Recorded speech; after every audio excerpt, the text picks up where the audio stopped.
Hi, everyone. Welcome to this week's edition of Bigfoot Notes from the Field. Our first news item, a few weeks ago, we discussed kind of tongue-in-cheek, the couple of people who were discussing, the possibility of Sasquatches raping livestock. And, of course, you all know we have a few police officers, current and former, in the Jevning Research Group. So one of them was on Skype with a couple of the regional directors and myself yesterday. And he's been doing due diligence and trying to track this whole topic down to see if there was anything to it or not. And he thinks he may have a suspect. And for everyone listening, you'll be glad to know it's not Bigfoot. So Bigfoot's not out molesting Bessie in the back 40. The perpetrator is thought to be called one Shaganova. So when we can get him on maybe later this evening or next week, we'll let him tell it, and we'll find out who the Shaganova character is. But livestock may not be safe, but be confident in knowing that it's not Bigfoot out molesting Bessie. So nice. Nice. Now, I know Shane, our buddy Shane Church. And everybody, if you don't know who Shane is the creator of this artwork for the underwear changing moment. And you can go on my website, williamjevning.com, and click on store, and you can get a better look at the artwork. So Shane is a man of many talents. Oh, Shane's a man of many. Right here, guys. The link's right here.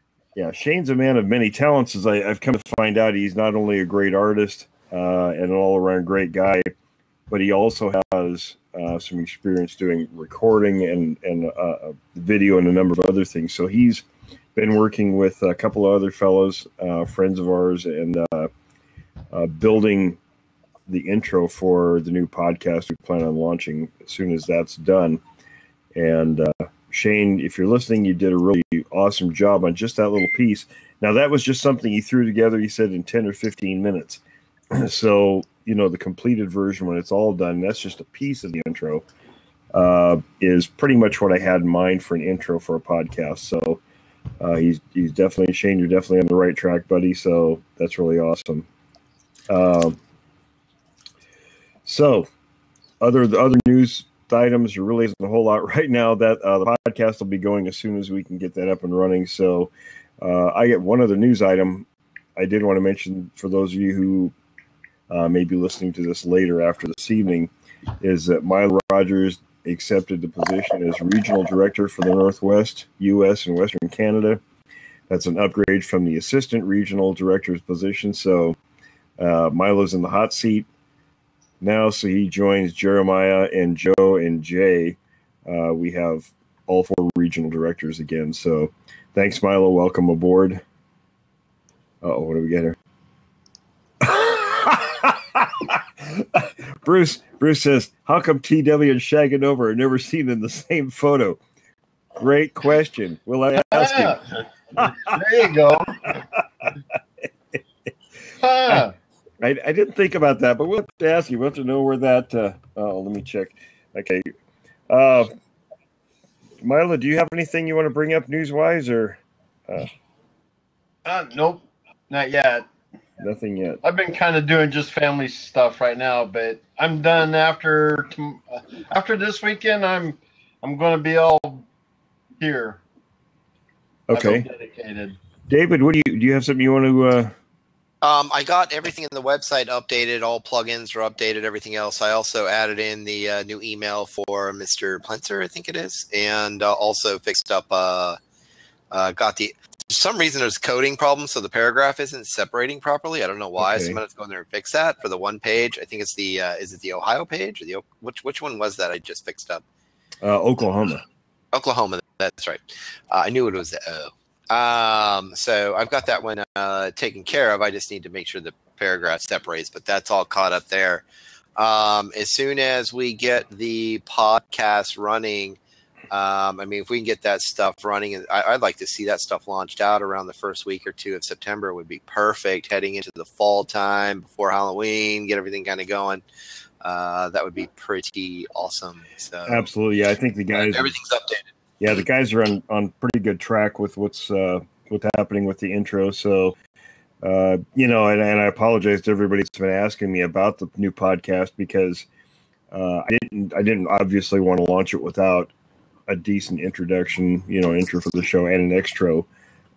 So I went through hoops trying to get this done and really couldn't get anybody to do what I wanted to do with it. So when we brought it out on one of the blabs a few weeks ago, we had Shane and a couple of the people step forward and say, hey, I'd like to throw my, put my hand into this and see if we can't do something with it. And the guys are, the three of them are working together. They're on Skype and emailing and such, and they're doing a really awesome job. So they're really doing what I'd hoped to get done with the intro. So if they're listening, I appreciate that. And I certainly am telling them that privately also. So like David said, it'd be nice to get up around the 1st of September. So hopefully we have a little time. We can get that done. But we'll let everybody know as soon as it's up and ready to go. So again, go to my website, williamjevning.com. Since we have all the regional directors, in place again, I'd really like to. We're still in the organization phase of what we're doing, and that's getting teams set up, getting them organized, and of course the regionals will get the teams organized and kind of going. Once we get that accomplished, then we'll start working on the first phase of our field work. So yeah, that's the beginning, is really getting the organization up and running yet. Well, I might have to be coming down your way soon then. Okay, no problem. That way we can go through all this eyeball to eyeball. That worries me.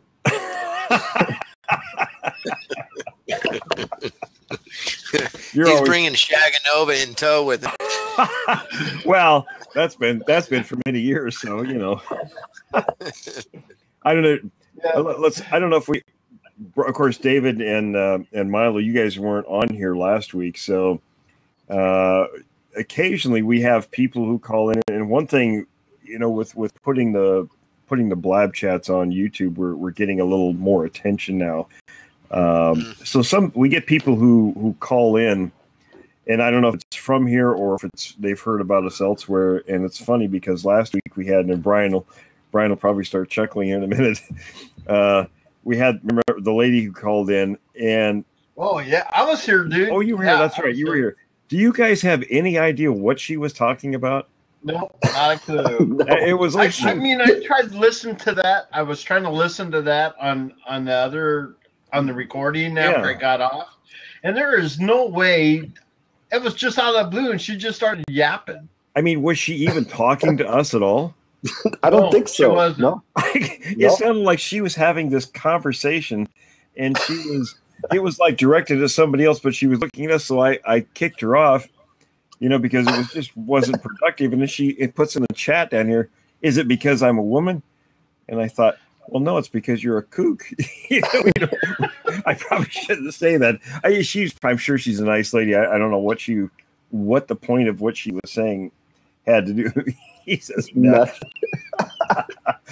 Yeah. But I brought her back on a second time, maybe because I thought, well, maybe she was, confused or we weren't hearing what she was saying. So, and I was trying to clarify with her.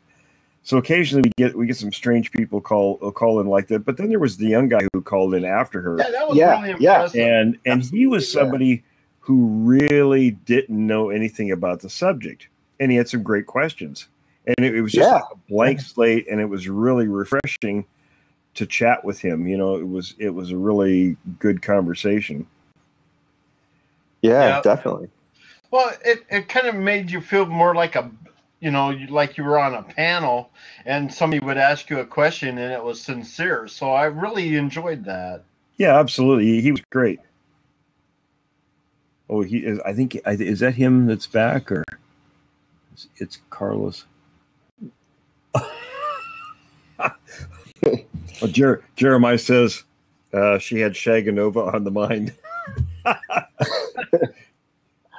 Jeremiah is with us. He's just we only have room for 4 people up here, so what do we have? Oh, it says, it's Carlos I have a story about this. Can I get a seat quick, please? Well, I don't know if anybody wants to go off for a moment. I will. Okay, let's go ahead and bring him on and see what he has to say.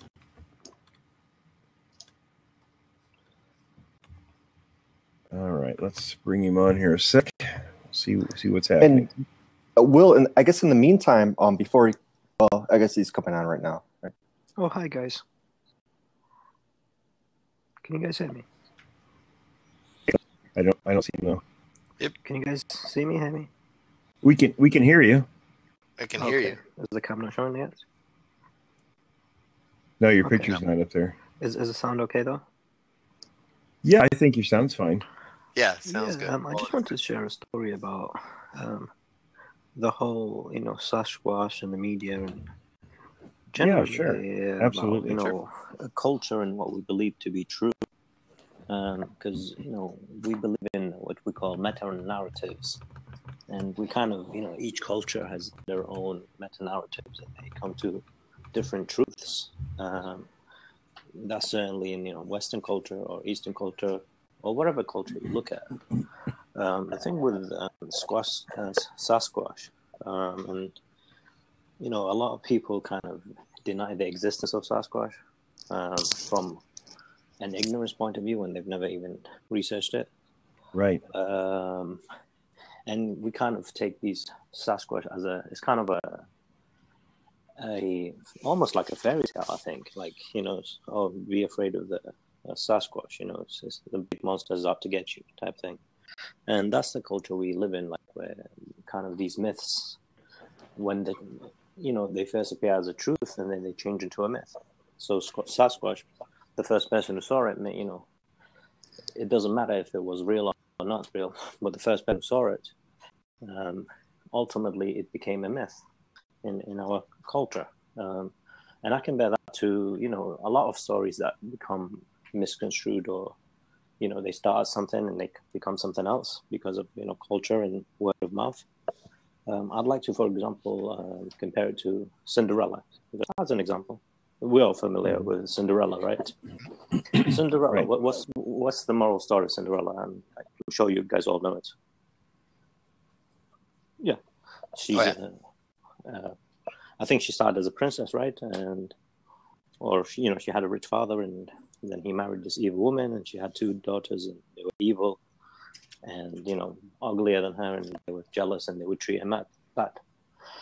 So one day she finds this, kind of this witch or whatever. She gives her this power, and she makes her into kind of a princess for the night. The thing about Cinderella and the whole story is basically the story has a different meaning than the actual the storyteller who first wrote Cinderella. See, Cinderella is not what we know it to be today.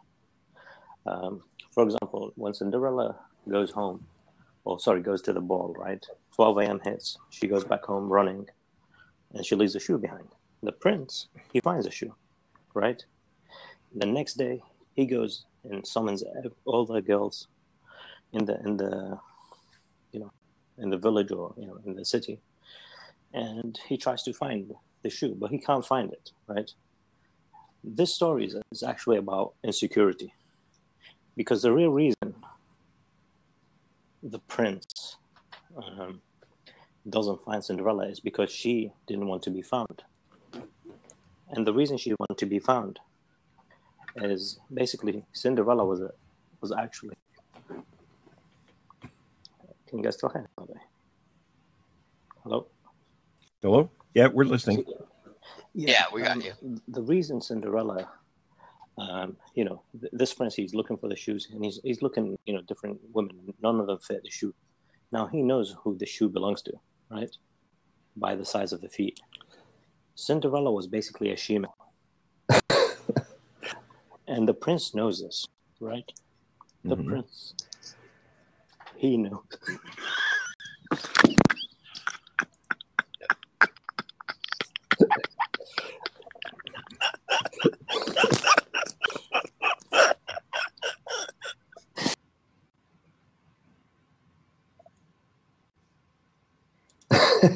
Will, Well. I think you could cut that guy off. I think he was actually have you guys ever heard like the Howard Stern show with Richard and Sal when they make those prank calls? I think that's what the guy was doing. I haven't known. Yeah. How about the Yeah, boys? Turkey boy. You there, Milo? Well, you Huh? wanna? Are you still there, Cinderella? No, Milo's back. Wow. I'm not sure what the whole point of that was, but Well, That was 15 minutes of fame. I have a quick little kind of question. I noticed that when I saw the title of this one, I'm kind of glad that I actually missed last week and got on this week's, because I've noticed, William, that over the last, say, couple years, more and more I've noticed in mainstream media, although I don't trust mainstream media personally.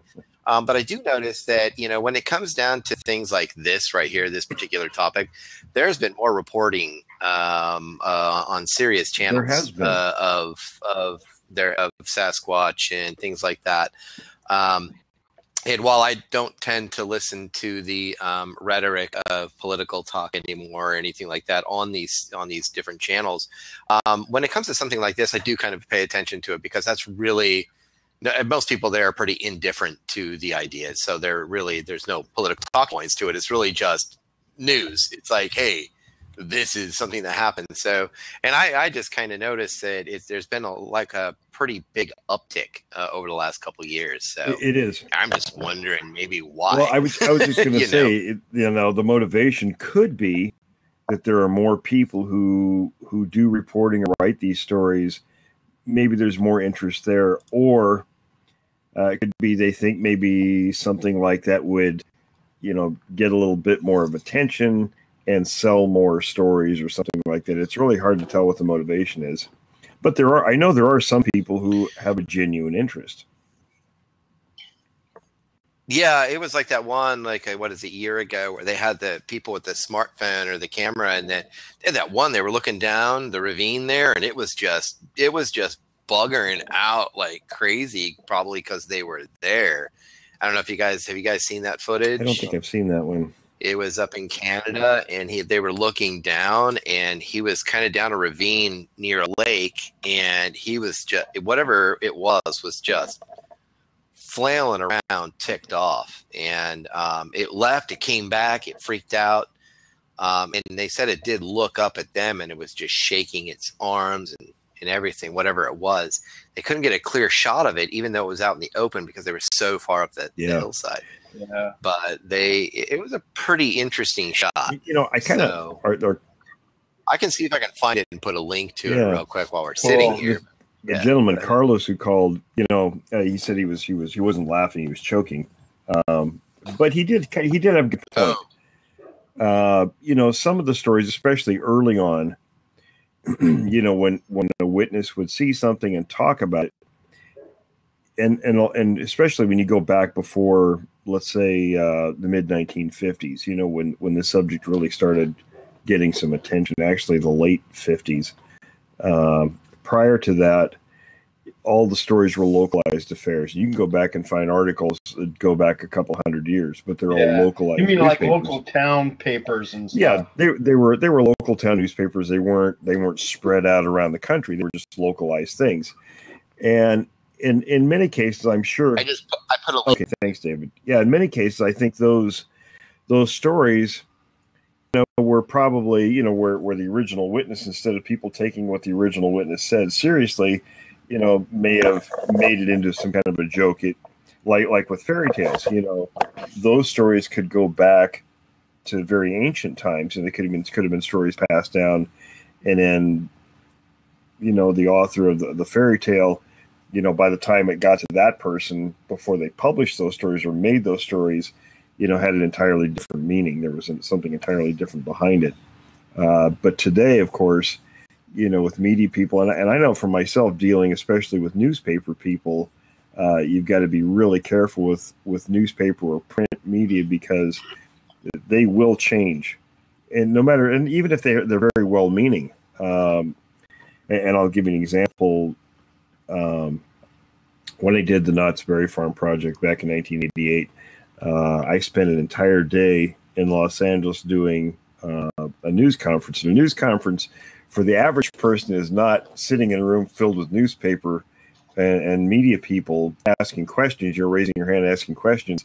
They put you in this little room and they send them in one at a time for about a half an hour. And it's very grueling spending an entire day like that, because you go through all this stuff with this person, and that person goes out and the next one comes in with no break. It's very, very difficult. And so do they tend to ask the same questions then? A lot of them did, but it was usually worded differently, so it wasn't quite like that. It was just having to go through all of this over and over and over and over again. And I remember that particular day, the last person who came in told me right up front, he had a real chip on his shoulder about the subject of Bigfoot. He says, "I don't believe it. I think it's all a bunch of crap. It's nonsense." He says, but I'll hear you out. So by the end of the discussion, I actually had him on the fence instead of being completely in as a debunker. He was willing to listen to reason. I was able to tell him enough and answer his questions to the point where he said, well, I guess it's possible there could be something out there. But when he wrote the article, there was still, at the end of the article, he had to put in that sort of a hook of sarcasm. So, I mean, and even whether they mean to or not, sometimes I think they'll you read an article about, say, a Sasquatch encounter, and there's some little quip at the beginning of the article or at the end of it that really has nothing to do with the story itself. It's some sort of and I wish I had an example with me right now, but I don't. Well, they'll say something kind of squirrely about the subject, and then it goes into the meat of the encounter. But what that does is it sets in a reader's mind kind of the tone of, well, this is sort of nonsense, but here's this person's story anyway. Yeah. And you know what I mean? And whether it's intentional or not, that's what happens. I mean, I think the media still treats the subject as though it's nonsense. Well, and it seems like when I've been watching the news, it's kind of like the news reporter is kind of like leading the person they're reporting with questions. They're not really reporting what happened. They are trying to train the person they're interviewing with a certain line to They want to lead them a different way. Yeah, they want to lead them down a path instead of just presenting. And that's what news used to be. They would present what happened, not try to write a story.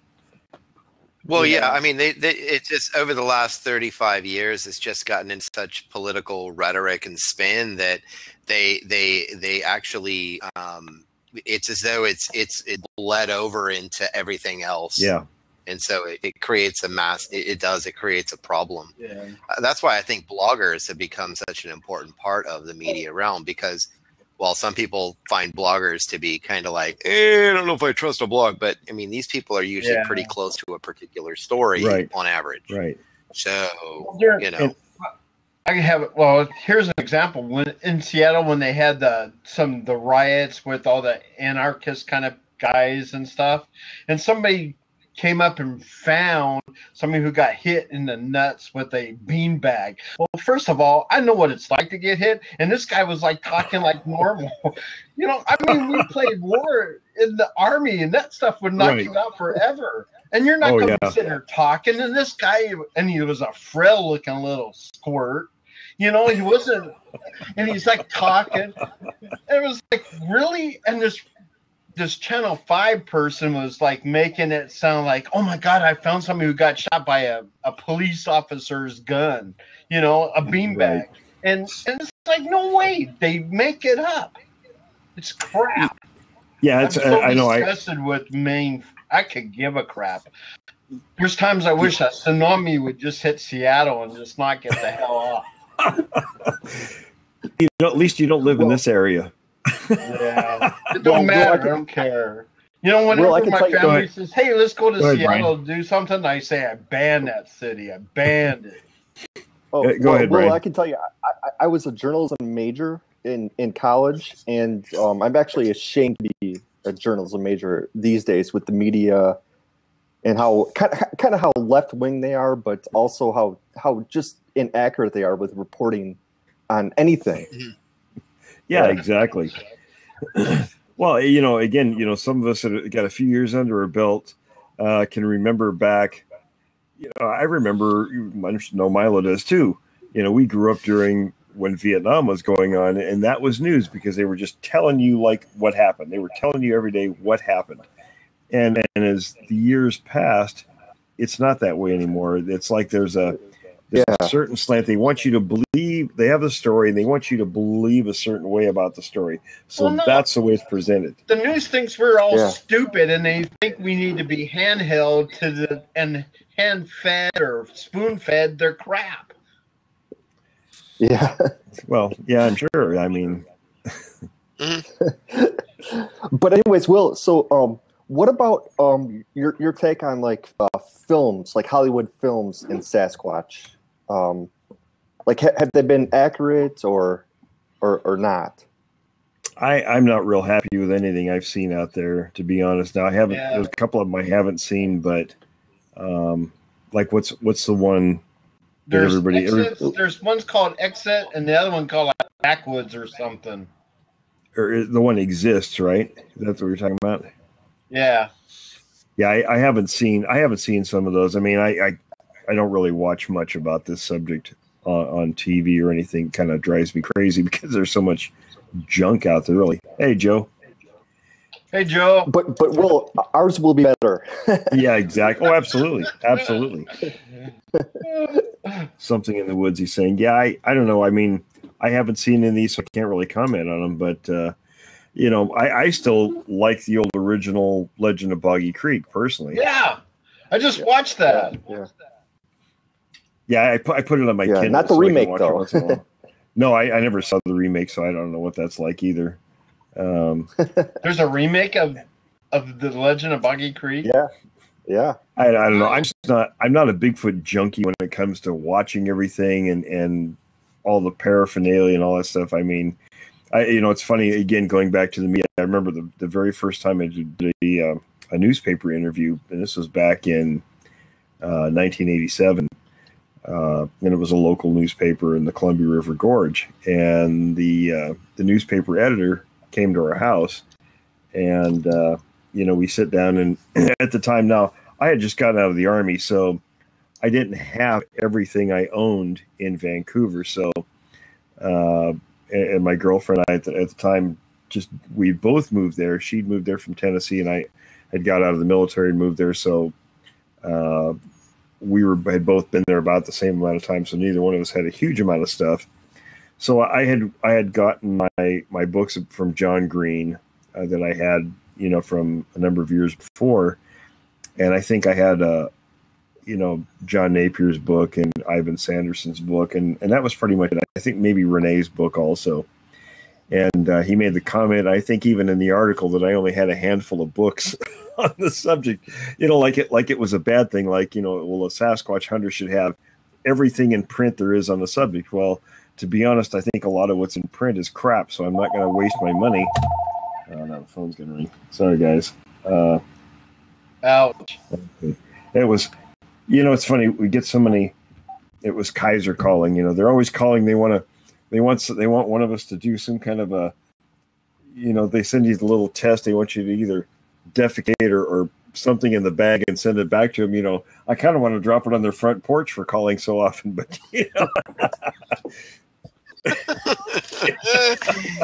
Kaiser Medical or something like that? Yeah, medical. Oh. Wow. Yeah. Well, that's funny. I would just find out who's calling you and just go over there and drop it right on the front porch. Literally. Just live, right in person. Here you go. And it drives me crazy. They call on the cell phone too, all these telemarketers now, and that really bugs me. So put it in a bag and light it on fire. Absolutely. Yeah. So anyway, I mean, media people, and I know from doing a lot of radio the past, 4 or 5 years, especially, and television, they all these people in media have expectations about people who are involved in this subject, or other expectations about the subject itself. I mean, they have a lot of preconceived ideas, and in almost every case, I've had some reporter or not news person, but I'll just say media, because we're talking TV producers and people like that, radio producers, who will tell me, you are nothing like what I expected. And I'm thinking, well, there isn't a set parameter for somebody that's a Sasquatch hunter. What did you expect? Exactly. But they've all got a preconceived idea. And when you look at the bulk, you can look at the Finding Bigfoot crew, to be honest, and well, I can say I'm not picking on those guys, but I am. So I won't lie and say that. When you look at those jokers, that's kind of what they expect. When you say you look for Bigfoot, Joe says, I think they expect the croc hunter. That's some people think that, but maybe it's what's he say? You need to look like the guys on TV. No way.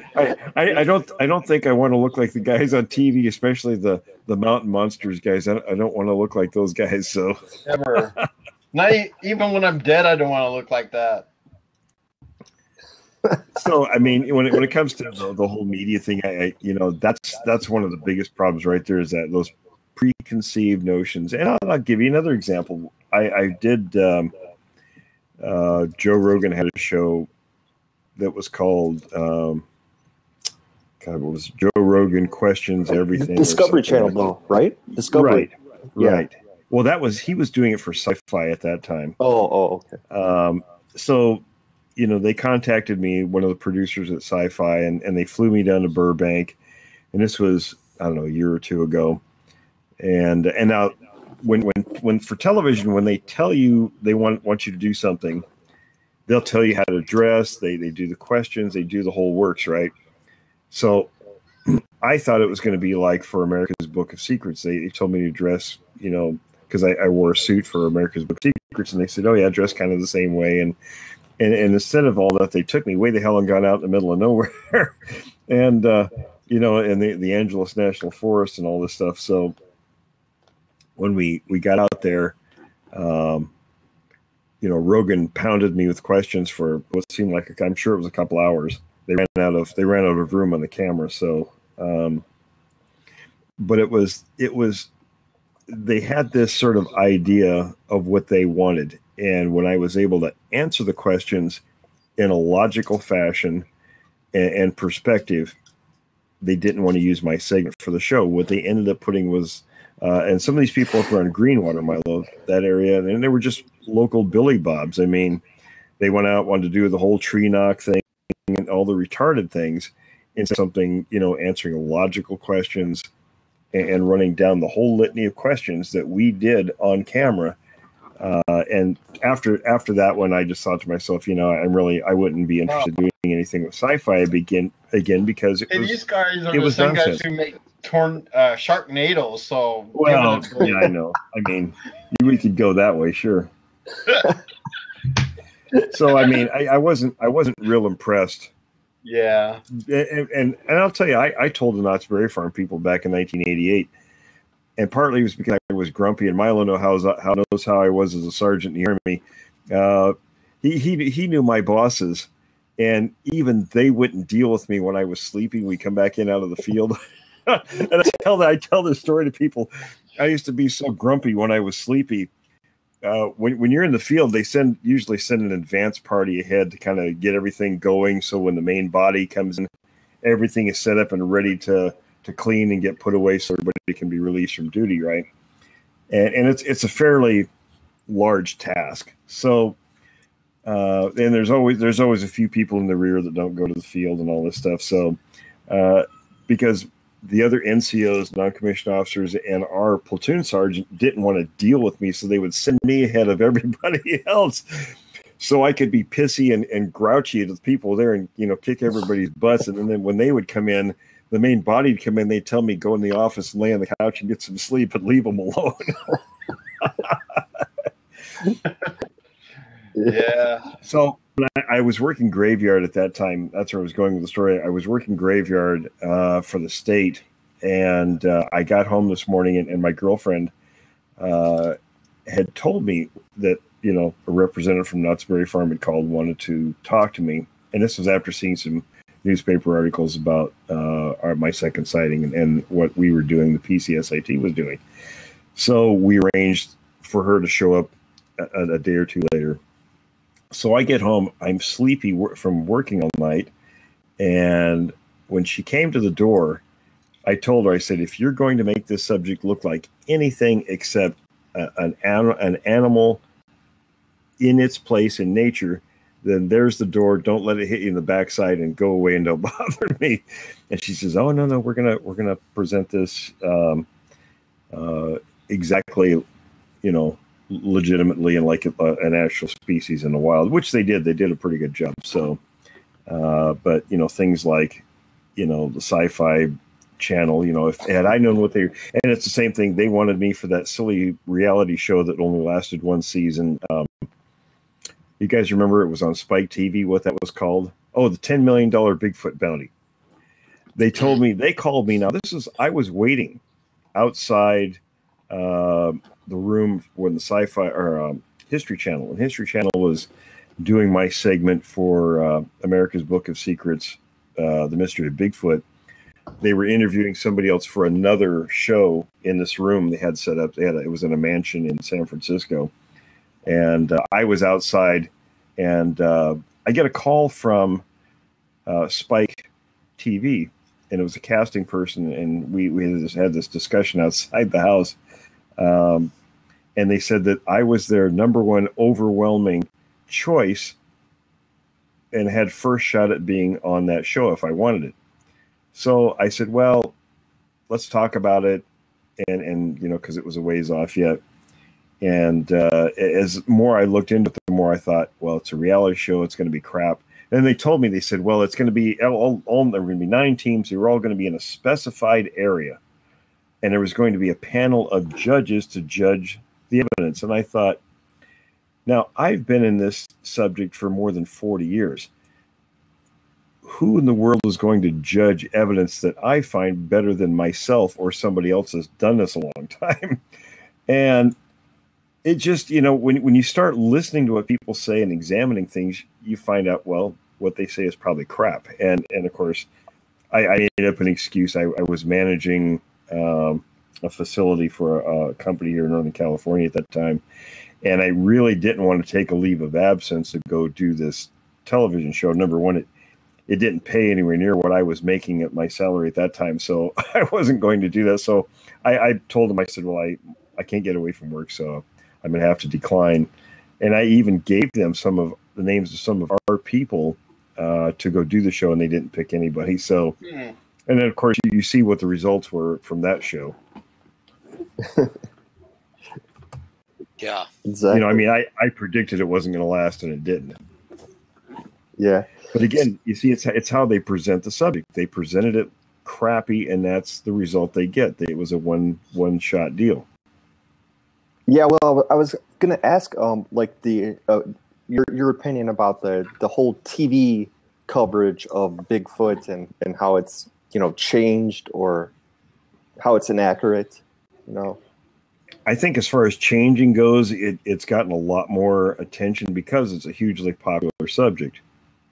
But on the other hand, they portray it incorrectly. They portray it the wrong way. And I know some of these, and I know, people are putting these shows together really have no idea about the topic. Exactly. But now I'll tell you, now when I dealt with the producers at the History Channel, they educated them a little bit on the subject.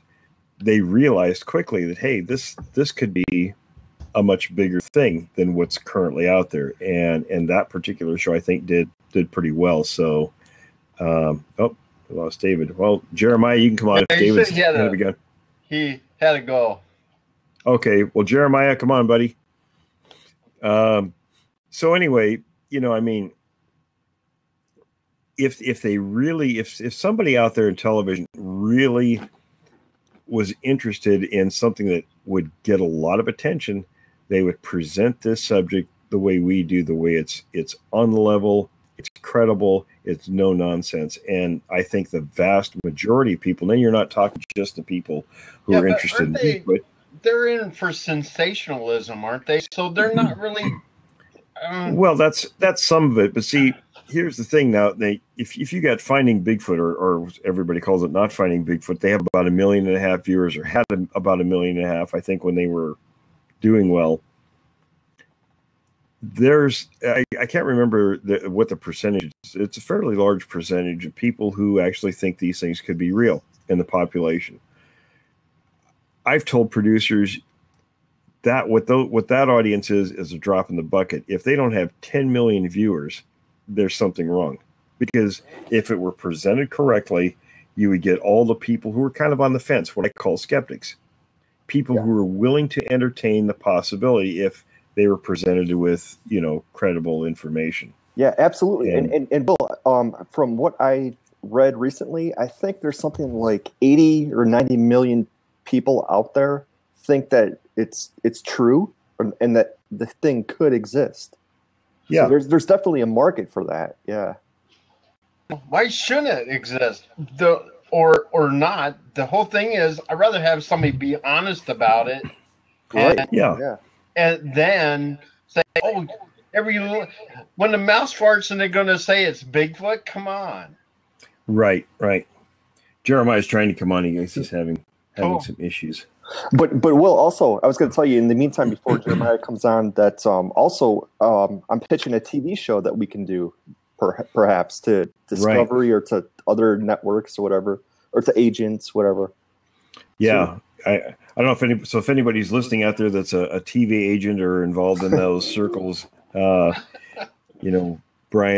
can send you his idea, and it's a good idea. And I've said this many times, and I've talked to people in back channels about it who are professionals who think it's a great idea. I mean, if we were able to put something together and put it out publicly, it would be huge.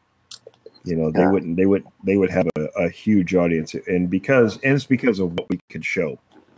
Yeah, absolutely. Because if Finding Bigfoot can have the success that it has, and it's so pathetic, we can definitely do something better. Oh, absolutely. Yeah. I mean, for such a silly show, I mean, there's really very little, if anything, to it. And you hear it time and again. The only reason people watch that show is because they like to hear the witnesses.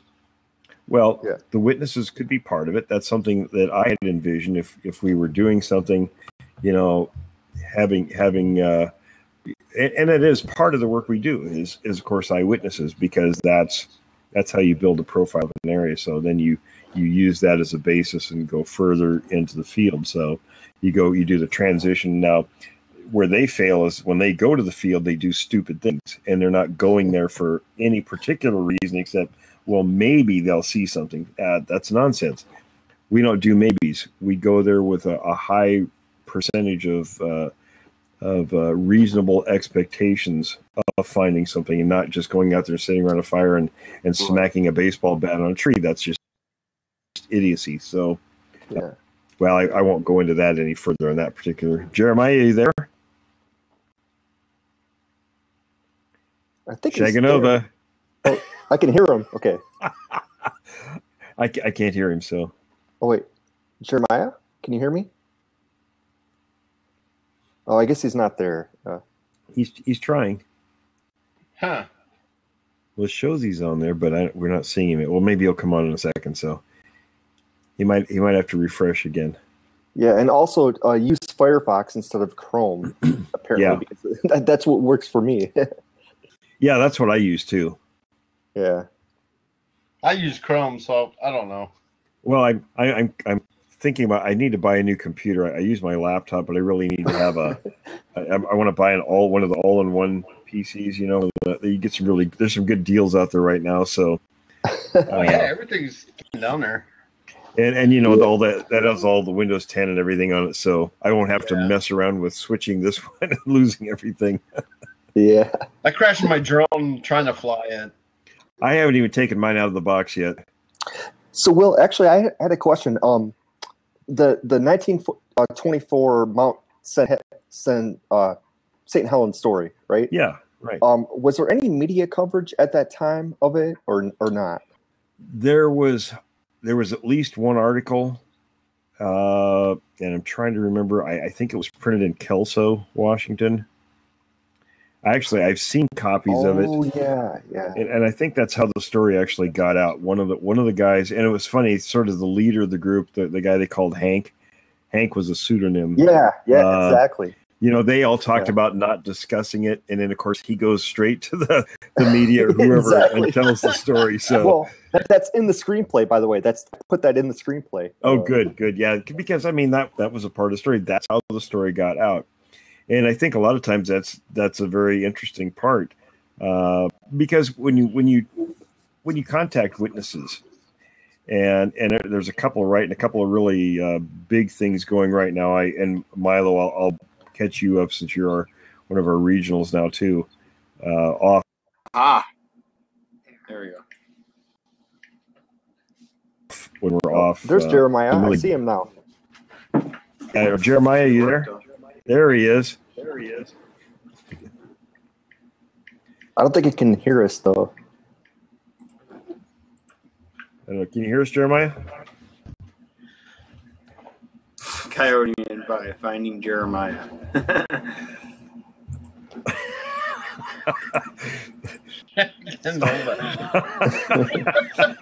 If he sees that, he'll bust up.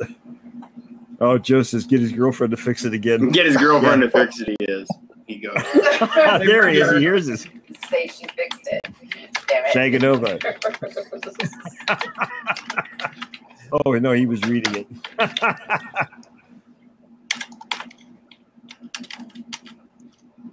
But you know what I was getting around to, that was you know, a lot of people when they have these encounters, they don't want to talk about it. And it's usually there's one person, if there's a group, one person will go say something, and that's how the story gets out. I mean, heck, even my own encounters. Milo, you remember Jim Dawson, don't you? Yeah. The should work. The little short guy. Yeah. And Jim Dawson is the one who clicking. Again. He's the one who wrote John Green. That's how my story got out. Otherwise, I would have never told them. We're echoing. Uh-oh. That's not good. Well, I don't hear an echo. It's like you reverberating through mine. You need to have some earphones, Milo. Well, excuse me. I can just promote it.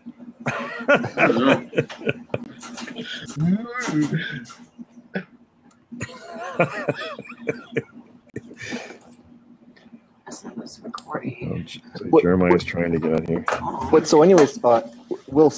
Try headphones. Hold on. Go ahead, Brian. Oh, so the 1924 the Mount St. Helens story. It was basically outed, if you will, by Hank, right? Right. Yeah. He let it slip to the leader of the group. I guess he went the first thing, and he talked to, and I think what it said in the story, the written story, he talked about going to the park ranger. Yeah. And I think that was at Spirit Lake, and then of course later the story got to whoever at the, and I can't remember the name of the Kelso paper at the time, but has nothing to do with it. well, we can certainly hear them. Hello. I don't fucking know. Jeremiah, are you there? It's almost like you. Can you hear me? Joe says she can do better. I am. Can you hear us? Yes. Jeremiah. Just wait. Don't click anything. Uh-oh. Okay.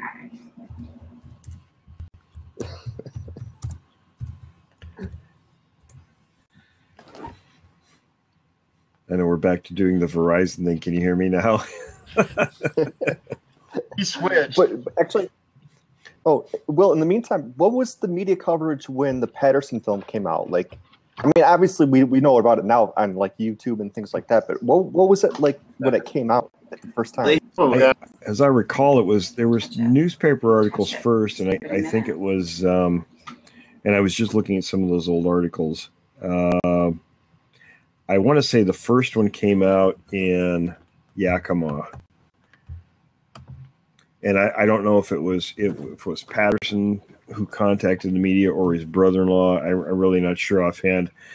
I didn't really dig into that part of it, but I know when they, of course, they took the film to BC, up to John Green and Renee DeHannon and those guys, and they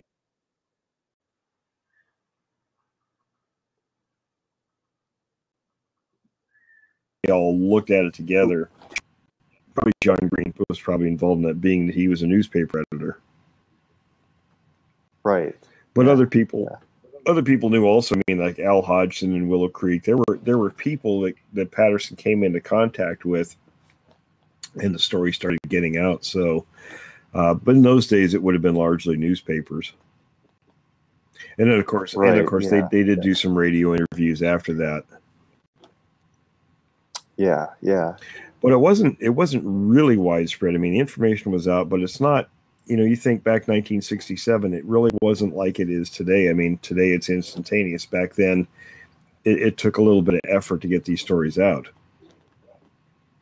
Right. I mean, heck, it was the early 70s before we found out anything like that, and that was only after, we found those footprints in the snow, and then started really finding out, like, hey, this is real. There's really something out here.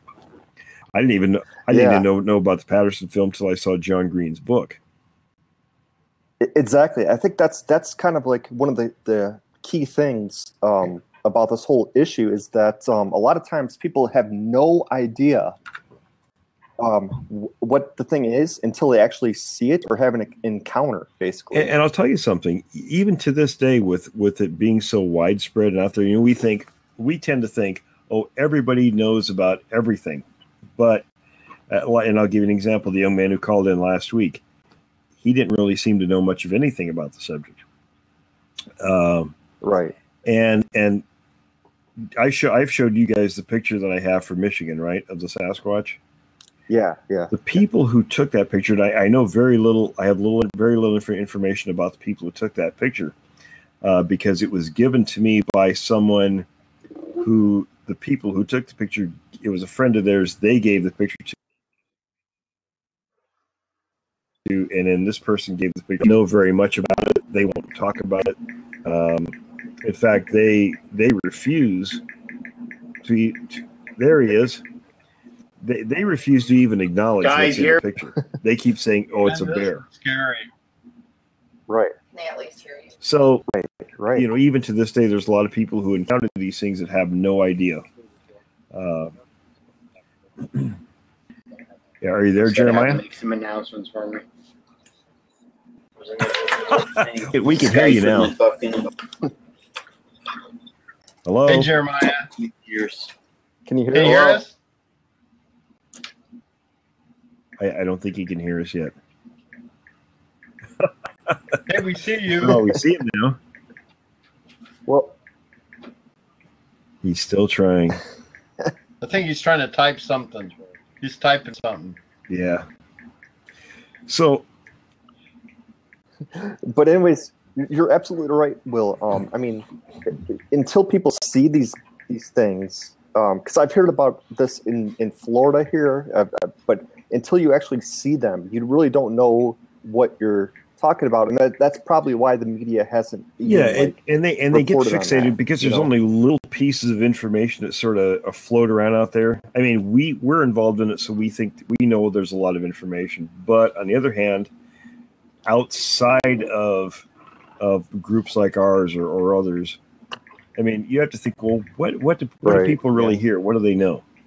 And it's just little snippets of things that are thrown out on television. Yeah. Again, it goes back to that, if they happen to walk by a television in the house, maybe there's a commercial of something that's on, what I mean, for one of these movies or whatever, or hell, even Jack Link's commercials. Or even Jack Link's commercials, right? that's what little they know. Yeah.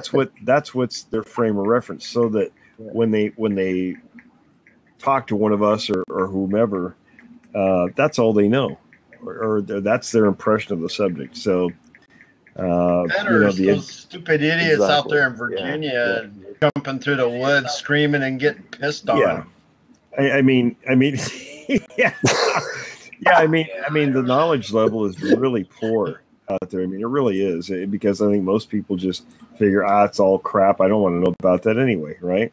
Yeah. Oh, Jeremiah's trying it again. So, let's see what he says. He's texting me. I knew. Let's see what he's saying. He's saying, having some technical issues. It's been a while. Can you just make an announcement for me that the numbers are great right now? And I'd really like to get together with all my team members, have a Skype. Okay, so everybody who's listening who's part of the northeastern region of the U.S. and eastern Canada who belong to the Jebning Research Group, if you would get in touch with Jeremiah, send him an email, or if you have his phone number, give him a call.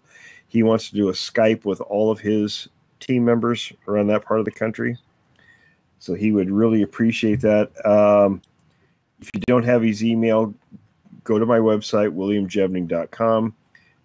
Go to the research teams, and then you'll have a drop-down menu. Just place your cursor over that, and then you'll get the drop-down menu and go to I think it's the New York teams, and you'll see Jeremiah's email up there and get a hold of him. So, and if I remember right, well, it's actually right here. It's JRG Adriandax at gmail.com. So, and I'll put it on our Facebook page too, and have everybody. The mountain ranger where he lives. That's that. Yeah, he's up in northern New York. So he's having technical issues. So. Yeah, I hear you. Yeah. Oh. So yeah. Will, let me ask. Okay, I hate to keep asking. No questions are dumb. No questions are dumb. Ever. But like, what's your take on like the whole like Rick Dyer and all these ridiculous media well, of accounts? course, everybody knows that Rick Dyer is a hoaxer. And you know what's bad is people like that perpetrate hoaxes and they make money off it. So what that really does is it puts a bad taste in anybody's mouth who might have an interest in the topic. And rightly so. I really sympathize with that. Because when I watched those other shows before anything, because you're still hungry for whatever's out there. And that's what's sad. Because you're trying to gather so much junk and soak it in. But when you watch some guy get pissed on, it's like, okay, I had enough. And I'll tell you something. People all the time will email me and they'll say, Will, can you tell me any other groups out there that you think are legitimate that I might learn something from? And I feel bad. I can't tell them that there's anybody. Because I don't think there is. What's that? You know what the honest truth is? The best person was right there that you go out there and help us look. Well, I mean, I know they're, because people don't know, they want to get involved. They want to get interested and they're looking for different perspectives. And we promote that, looking for different perspectives. But to be quite honest, in this subject, all I can do is kind of shake my head. And I'm not going to talk bad about anybody in particular, except those clowns on TV. But and we're just joking, of course, about them. But to be quite honest, there's nobody out there I'd recommend anybody to go to for any sort of advice or information, because I just don't think there's anything or very little worth. I mean, there might be some. I mean, there are some smaller groups I think are kind of on the right track. So there's not just nobody out there, but I would say the ones who talk the loudest and the most are probably the ones to shy away from. I mean, if what they're saying doesn't make any sense, if there isn't anything that it's based on, you got to question everything. And that's even things we say, question what we say, because that's why I love skeptics, because they make us come up with better answers. So, well, and that's what we are anyway. Yeah, actually, we are skeptics. I would say, as far as the Jevening research, we're not Bigfooters, we're skeptics. And it doesn't matter. And we have lots of members that have seen these creatures, but that still doesn't mean we're not skeptics. We're still very skeptical. Yeah. Everything Well, I look at, that, I question. Yeah, speaking of that, when we did we ever even think about going behind the tent after all that and looking for prints? No, we didn't. You know, well, actually, no. I was just thinking that. Actually, Milo, we did. Remember we only took one flashlight with us. Yeah. And when Dinkus come running out of the tent, he made that display. He says, "It's not very damn funny. You guys messing with me, blah blah blah blah." Yeah. And I said, well, that's a great idea. We would have done it had we thought about it, but we didn't. And of course, here. There was all this consternation. That's when it grabbed. Yeah, there was afterwards, when it grabbed him, right? And there was all this consternation going on. And I said, "Look, if something really happened, because it was pretty soft ground there. You remember that, Milo? Yeah. We were in a circle of cedar trees, so the ground was very soft in that area. And I said, look, if something really happened, there has to be some proof of it. So I told you or somebody to toss me the flashlight, the one flashlight we brought. Yeah, I didn't have it. We walked around the left side of the tent back there, and sure enough, that's where we did find the line of 18-inch footprints leading back into the brush there, into the forest. And then there was kind of a big round spot where it looked like something had knelt down by the tent. I don't remember that. I've been trying to think about that forever. Ever that since night that was last crazy time. anyway. And I've been trying to. I don't remember even thinking about it. I was like, yeah, we looked. What did we do? Looked. Yeah, we looked. That was that stupid yellow rain suit. Milo was there when all that screaming was going on, and those things were circling us. I mean, it was crazy. It was crazy that night. Man, I feel like I was in the middle of the Blair Witch Project. It was like that. I mean, that's a great way to describe it. It scared the crap out of us the whole night. I don't know what time it was, about 4:30 in the morning. The four of us were just exhausted. We couldn't stay awake anymore, and we couldn't get any more firewood because the wood we were getting, because we had the one flashlight, right, and it wasn't very good. So we weren't, because these things were circling us and we could hear the two screaming and one was answering back and forth like that. And we were quite a ways out there. So there was no trying to make it out of there that night.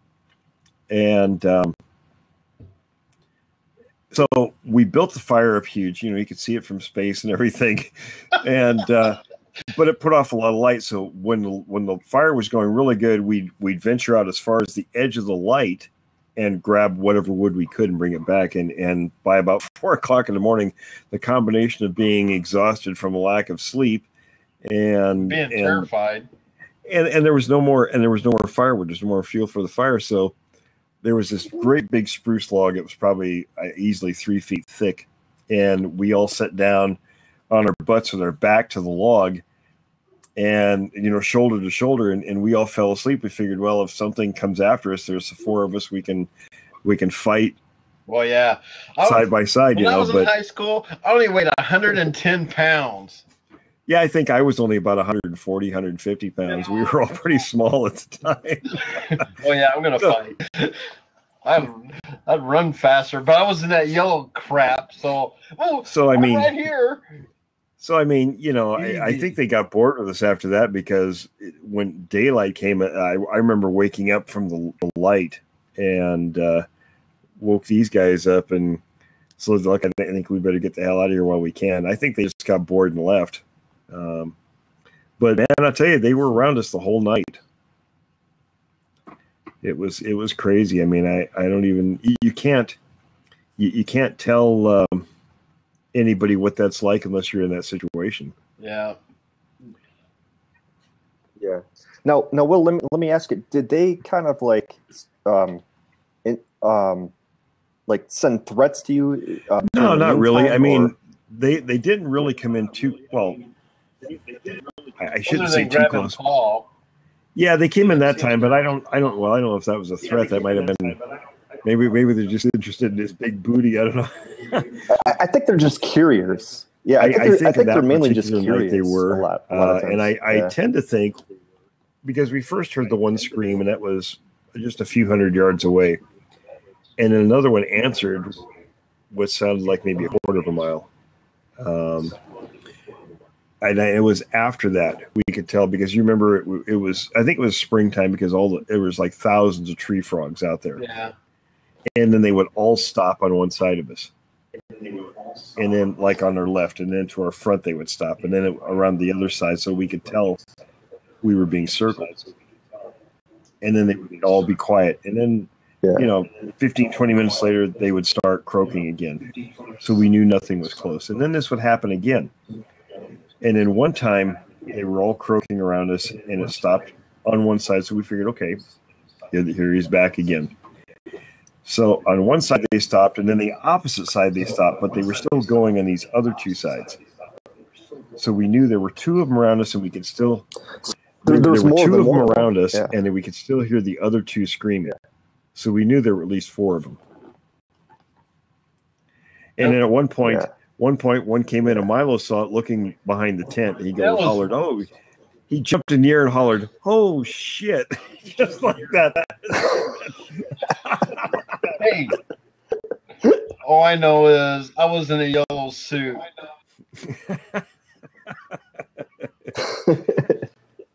But well, I can't remember from the book offhand, but was Paul with you guys? He's the one that was grabbed. He's the one who got grabbed.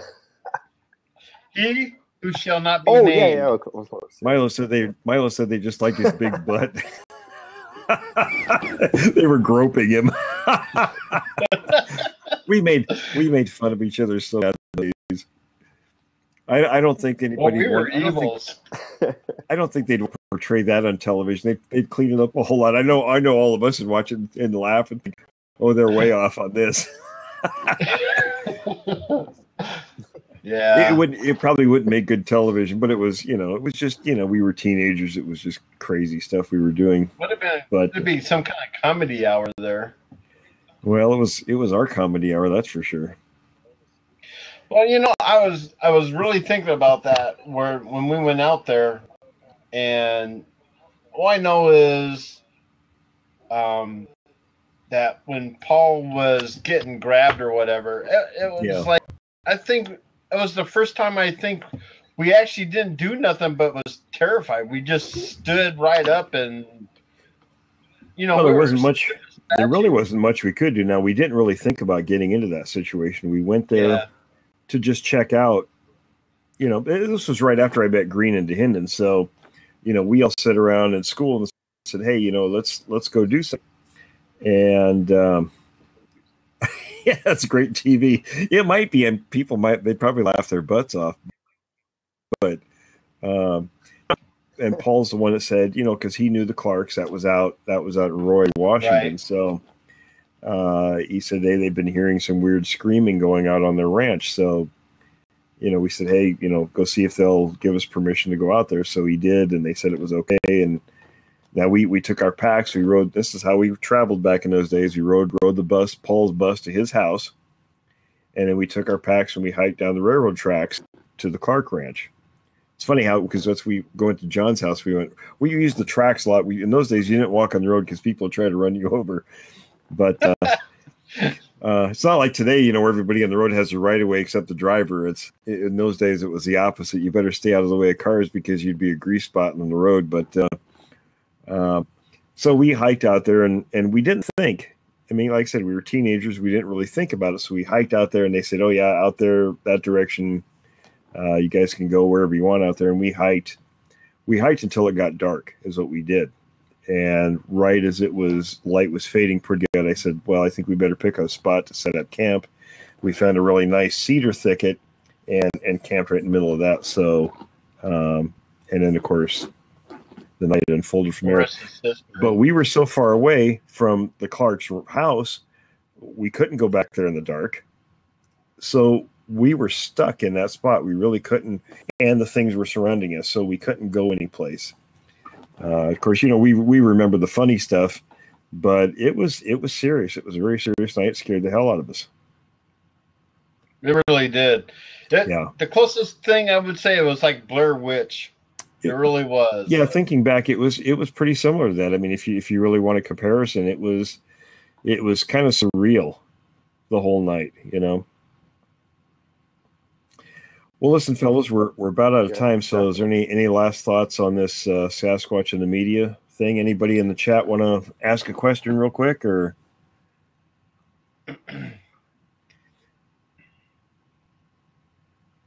Oh, but he says, yeah, but it set you on your life path. Yeah, that's very true. It did. And I thought about that recently. I think, geez, my intention for myself was to spend 30 years in the military, retire, and I don't know what after that. But, this whole thing is sort of, no matter what I've done in life, it's always sort of gone back to this. So it is where I'm at now. I mean, that whole plan that we had. Yeah. I think now that I have all that and the retirement, I can go out and do whatever, and it's funded in that kind of way. Yeah, absolutely. Yeah. So it did set us on a path. Yeah, absolutely. I mean, I think things happen for a reason, and you and me and what we've done with this subject over the years is sort of, it's all going in a certain direction. So.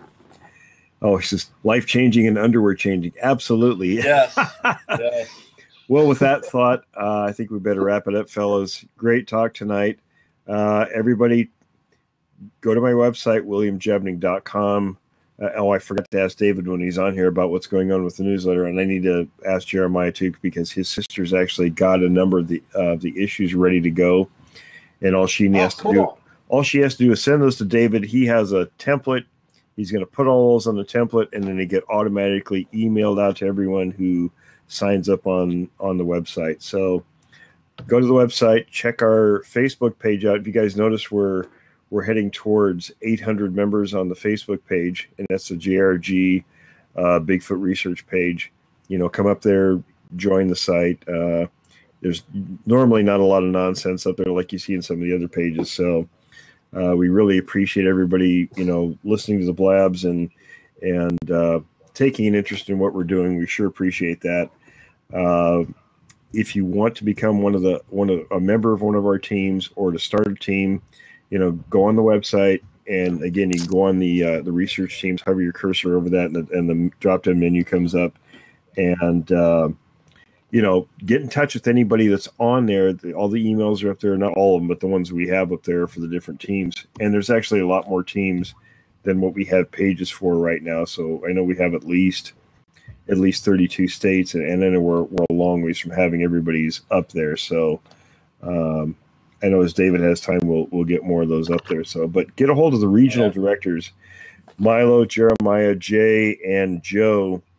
You get a hold of one of those four guys, they will get you set up with a team or to start your own team. So anyway, everyone, thanks for joining us. Come on again next week, and we'll have another great subject to talk about. Night, everyone. Oh boy.